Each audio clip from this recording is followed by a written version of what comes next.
Hello दोस्तों, जय हिंद, वंदे मातरम। मैं आपके साथ हाजिर हूँ एक नए सेशन के साथ, जो कि सब्जेक्ट है मैथ। ये सीटेट पेपर फर्स्ट के लिए है। तो आइए देर न करते हुए क्वेश्चन सीरीज को स्टार्ट करते हैं।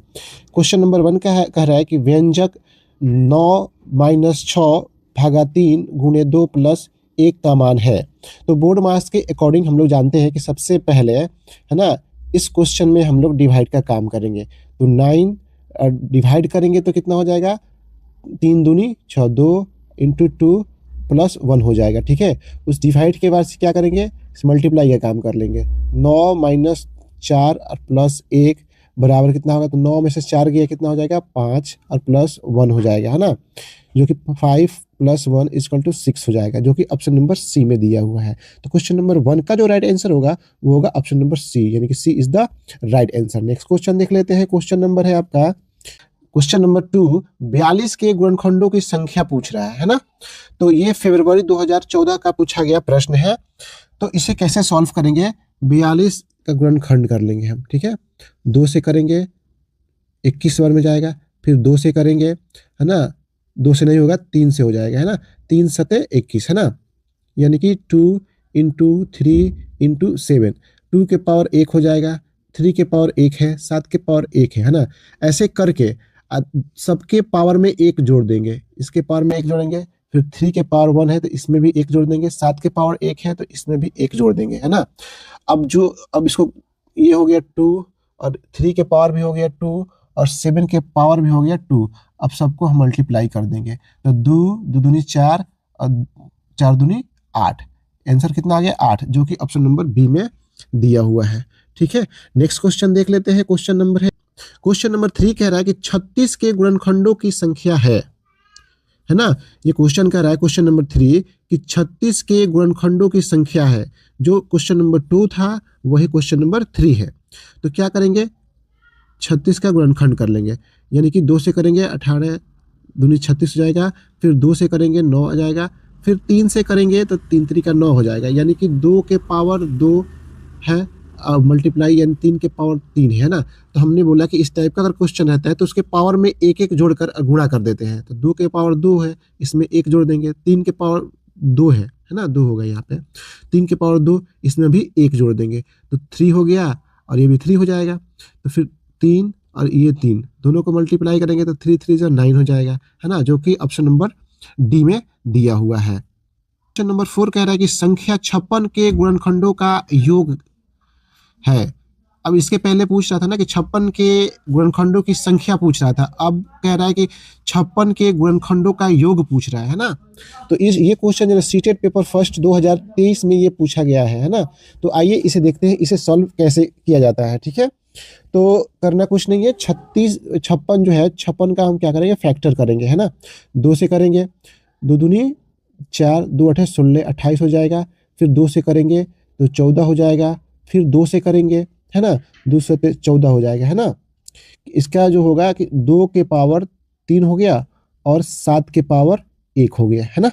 अब देखिए ये पूछ रहा है योग, अगर पूछता है संख्या ना तो क्या करते, 2 के पावर 3 है तो एक 4 कर देते हैं जोड़कर, और 7 के पावर 1 है तो ये 2 कर देते हैं हम, 1 बढ़ा देते हैं हम, तो 4 दूनी 8 हो जाता है इसका, है ना। लेकिन ये योग पूछ रहा है तो इसके लिए क्या करना है, 2 के पावर 3 है ना, तो इसको जो है हम इस तरीके से लिखेंगे, 2 के पावर 0 प्लस फिर 2 के पावर 1 प्लस 2 के पावर 2 प्लस 2 के पावर 3। इसको इस तरीके से लिखेंगे और फिर मल्टीप्लाई का चिन्ह देंगे। 7 के पावर 1 है तो 7 के पावर 0 लिखेंगे, उसके बाद 7 के पावर 1 हो जाएगा, है ना।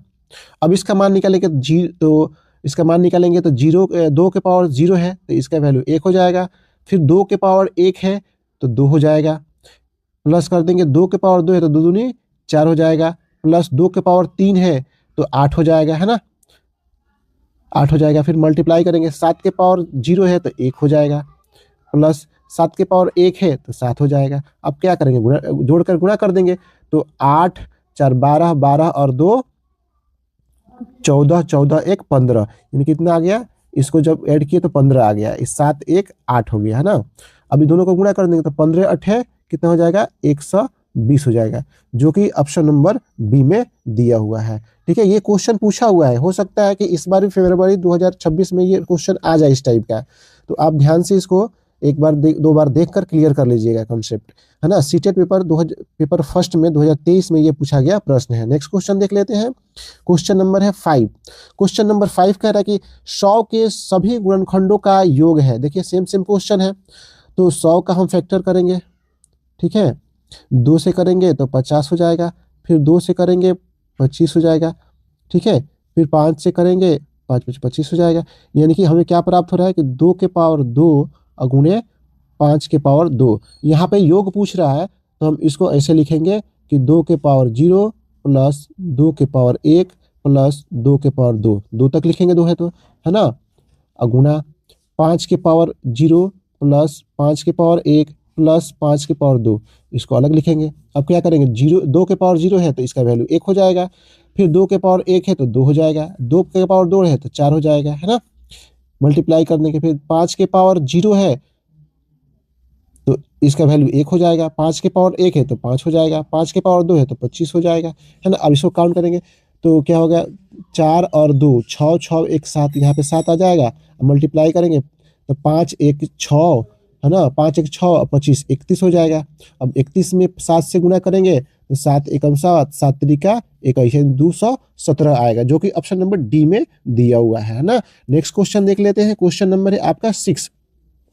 क्वेश्चन नंबर 6 कह रहा है कि वह संख्या जिसे 8 12 और 15 से विभाजित करने पर प्रत्येक बार 3 शेषफल प्राप्त हो। क्वेश्चन पहले आपको हम लोगों को समझना पड़ेगा। क्वेश्चन कह रहा है कि यहाँ पर कौन सी संख्या रखेंगे कि इसमें अगर 8 से भाग देंगे, 12 से भाग देंगे और इसमें 15 से भाग देंगे, यानी 8 12 15 से भाग देंगे सेम संख्या में, तो अगर तीनों से भाग देंगे तो रिमाइंडर जो है ना कि 3 ही आना चाहिए तीनों के कंडीशन में। तो इस टाइप का क्वेश्चन सॉल्व करने के लिए अगर दिया रहेगा तो हमें क्या करना है कि जो संख्या दिया रहेगा उस तीनों संख्या या जितना भी संख्या दिया होगा वो सबका एलसीएम निकालेंगे हम, ठीक है।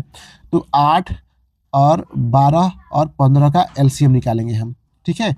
2 से करेंगे 4 जाएगा, 2 से करेंगे 6 हो जाएगा और 15 हो जाएगा यहाँ पे। फिर 2 से करेंगे 2 हो जाएगा, 3 हो जाएगा, 15 हो जाएगा, ठीक है। फिर क्या करेंगे, 3 से कर लेंगे, 2 1 3 5 15। अब गुणा करेंगे, 5 दूनी 10 10 3 30 30 30 60 60 60 120, यानी कितना एलसीएम आ रहा है, 120 आ रहा है। जब एलसीएम आ जाएगा ना तो उसके जो शेषफल जो बार बार आ रहा है ना उस एलसीएम में उसको ऐड कर देना है। जैसे कि मैंने 120 एलसीएम आया है, इसमें क्या करना है कि 3 ऐड कर देंगे तो कितना हो जाएगा, 120 में 3 ऐड करेंगे तो 123 आएगा, जो कि ऑप्शन नंबर सी में दिया हुआ है। नेक्स्ट क्वेश्चन देख लेते हैं। क्वेश्चन नंबर है आपका 7। क्वेश्चन नंबर 7 कह रहा है कि 1 रुपए का 20% है, यानी कि 1 रुपए का 20% कितना होता है। ऑप्शन ए 5 रुपए, ऑप्शन बी 20 रुपए, ऑप्शन सी 20 पैसे, ऑप्शन डी 120 रुपए। तो 1 रुपए का 20% पूछते, 1 रुपए में कितने पैसे होते हैं, तो 100 पैसे होते हैं। तो 100 का 20% कितना हो जाएगा, तो 100 गुने 20/100 कर देंगे, है ना। 100 से 100 कट जाएगा, यानी कि कितना आएगा, 20। ये पैसे में आएगा, ठीक है, 20 पैसे, जो कि ऑप्शन नंबर सी में दिया हुआ है। नेक्स्ट क्वेश्चन देख लेते हैं। क्वेश्चन नंबर है आपका 8। कह रहा है कि 75,707 में 7 के स्थानीय मान का योग, है ना, यानी कि इसमें ना 7 3 बार आया है। तीनों के स्थानीय मानों का योगफल क्या करना है, हमें ऐड करना है, ठीक है।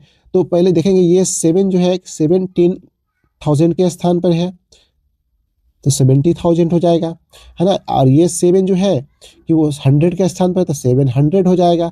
और ये 7 जो है ना कि इकाई के स्थान पर है तो 7 1 7 हो जाएगा। अब क्या करना है, इसको योग करना है, +2 करने के लिए कह रहा है तो 7 0 7 0 7, यानी 70,707 7 के स्थानीय मानों का योगफल होगा, जो कि ऑप्शन नंबर सी में दिया हुआ है। नेक्स्ट क्वेश्चन देख लेते हैं। क्वेश्चन नंबर, अब देखिए ये क्वेश्चन नंबर 8 जो है ना जनवरी 2023 का पूछा गया प्रश्न है। ये जनवरी 2023 में पूछा गया प्रश्न है। इस टाइप से इजी क्वेश्चन आता है, ठीक है। अगर यहीं पे स्थानीय मान के जगह पर अगर अंकित मान पूछता ना तो 7, अगर अंकित मान पूछता तो 7 3 बार आया तो 7 7 7 करके जोड़ दे, 7 3 21 हो जाता है, ये राइट आंसर होता है। लेकिन स्थानीय मान पूछ रहा है तो स्थानीय मान का उसके प्लेस वैल्यू निकालना पड़ता है, ठीक है। अंकित मान पूछेगा तो अंकित मान जो जहाँ पे रहेगा ना, जिसका पूछेगा वही होता है केवल। अब 7 का अंकित मान पूछता तो 7 का ये हो गया और ये हो गया और ये हो गया, तो 7 7 7 14 7 का 21 हो जाता है, ठीक है, लेकिन स्थानीय मान पूछ रहा है। अगला क्वेश्चन देख लेते हैं, क्वेश्चन नंबर है 9। क्वेश्चन नंबर 9 जो है कि देखिए ये फरवरी 2023 का पूछा गया प्रश्न है, ठीक है। कह रहा है कि 5 4 3 2 4 1 3 में 4 के स्थानीय मानों का योगफल क्या होगा, ठीक है। जो क्वेश्चन नंबर 8 था सेम उसी टाइप का, उसी पैटर्न पे क्वेश्चन नंबर 5 है। तो क्वेश्चन नंबर 5 जो है दोस्तों मैं आपके लिए छोड़ रहा हूँ। अगर हाँ आप यहाँ तक वीडियो देख लिए हैं तो क्वेश्चन नंबर 9 का जो राइट आंसर है वो कमेंट बॉक्स में करें। और हाँ, वीडियो को लाइक अभी तक नहीं किए हैं तो प्लीज़ वीडियो को लाइक कीजिए और चैनल को सब्सक्राइब कीजिए। नेक्स्ट क्वेश्चन देख लेते हैं, क्वेश्चन नंबर है 8, क्वेश्चन नंबर 10 सॉरी। 5 अंकों की सबसे छोटी संख्या तथा 4 अंकों की सबसे बड़ी संख्या का योगफल है। ये फरवरी 2023 का पूछा गया प्रश्न है। तो क्वेश्चन क्या कह रहा है कि 5 अंकों की सबसे छोटी संख्या, तो 5 अंकों की सबसे छोटी संख्या क्या होगा? 5 अंकों की सबसे छोटी संख्या 1 1 2 3 4 यानी कितना होगा? 10,000 हो जाएगा, है ना। कह रहा है कि 4 अंकों की सबसे बड़ी संख्या, तो 4 अंकों की सबसे बड़ी संख्या क्या होगी? तो 9,999 हो जाएगा। अब तो इसका योग ही तो पूछ रहा है ना, इसको योग कर देंगे, कितना आएगा? तो 99,999 आएगा, जो कि ऑप्शन नंबर डी में दिया होगा, ठीक है। तो क्वेश्चन नंबर 10 का जो राइट आंसर होगा वो होगा ऑप्शन नंबर डी, यानी D is the right answer. Next question देख लेते हैं, क्वेश्चन नंबर है 11। कह रहा है कि 1,000 रुपए का 20% वार्षिक दर से 3 वर्षों का साधारण ब्याज है। ऑप्शन ए 60 रुपए, ऑप्शन बी 80 रुपए, ऑप्शन सी 600, ऑप्शन डी 800 रुपए। तो देखिए यहाँ पे साधारण ब्याज पूछ रहा है, तो साधारण ब्याज बराबर यानी सिंपल इंटरेस्ट बराबर होता है ना, पी गुने आर गुने टी बटा 100 होता है ना, यानी कि मूलधन गुने दर गुने समय बटा 100 होता है, ठीक है। यानी कि 1,000 गुने 20 गुने 3 बटा 100 हो जाएगा, ठीक है। इससे ये कट जाएगा, ठीक। और 3 दूनी 6, 6 दहा के 60 और 1 0 600 रुपए होगा, जो कि ऑप्शन नंबर सी में दिया हुआ है। नेक्स्ट क्वेश्चन देख लेते हैं, क्वेश्चन नंबर आपका 12। कह रहा है कि एक वर्ग की परिमाप 40 मीटर है तो उसका क्षेत्रफल क्या होगा? तो वर्ग का परिमाप दिया हुआ है तो भुजा निकालेंगे, है ना, तब उसके बाद क्षेत्रफल निकलेगा। तो वर्ग का परिमाप यानी पी बराबर 40 दिया हुआ है ना, यानी कि 4 इंटू साइड बराबर 40, तो एस बराबर यानी साइड बराबर कितना होगा? 40 बटा 4 कट के कितना आ जाएगा? 10, यानी कि साइड कितना हो गया? 10। तो एरिया पूछ रहा है ना, तो वर्ग का एरिया क्या होता है? तो साइड इंटू साइड होता है, यानी 10 इंटू 10 बराबर कितना हो जाएगा? 100 मीटर में दिया है तो मीटर स्क्वायर हो जाएगा, जो कि ऑप्शन नंबर बी में दिया हुआ है। नेक्स्ट क्वेश्चन देख लेते हैं, क्वेश्चन नंबर है आपका 13। एक फर्श की माप 4 मीटर गुने 5 मीटर है। फर्श को ढकने के लिए कितनी टाइलों की आवश्यकता होगी यदि एक टाइल की माप 80 सेंटीमीटर गुने 40 सेंटीमीटर है?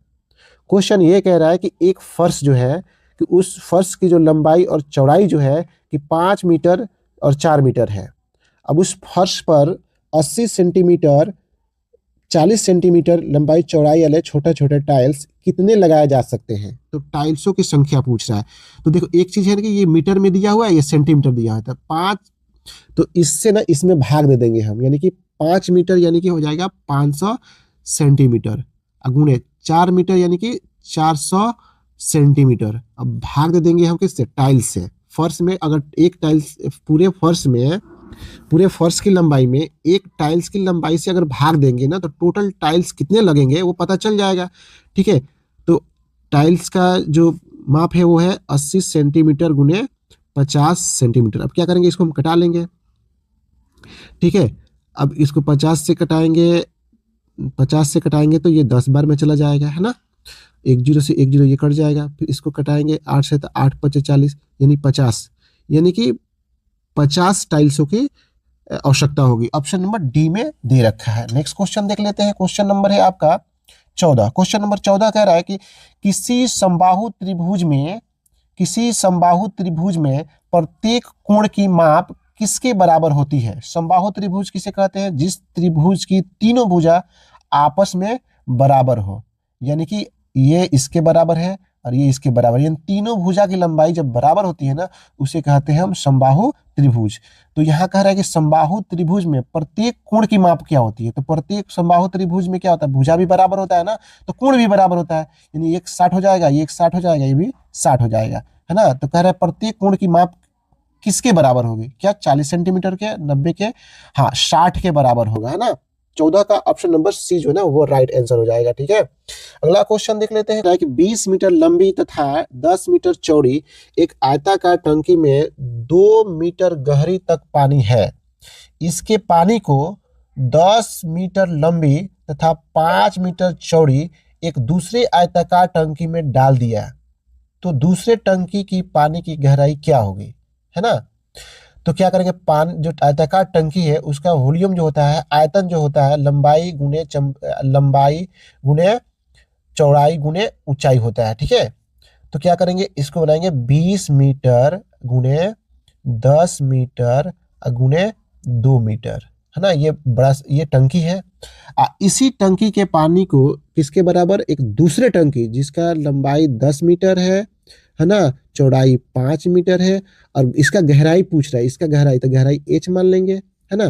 तो इसका इसमें का पानी इसमें जा रहा है, तो दोनों बराबर ही होगा पानी, है ना।